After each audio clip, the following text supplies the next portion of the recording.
সিলেটে মাজারের আর্থিক স্বচ্ছতা নিশ্চিতে সরকার সব ধরনের সহযোগিতা করবে বলে মন্তব্য করেছেন প্রবাসী কল্যাণমন্ত্রী আরিফুল হক চৌধুরী।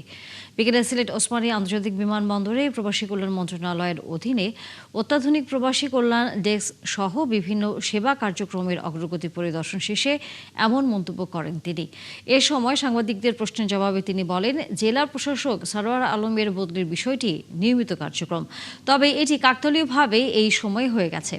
সকলের সাথে আলোচনা করে মাজারের যথাযথ ব্যবস্থাপনার বিষয়টি নির্ধারণ করা হবে বলেও জানান তিনি। সম্প্রতি কাতারে সড়ক দুর্ঘটনায় নিহতদের মরদেহ দ্রুত দেশে ফিরিয়ে আনতে সরকার কাজ করছে বলেও জানান মন্ত্রী। আমাদের এই পূর্ণভূমি সিলেটের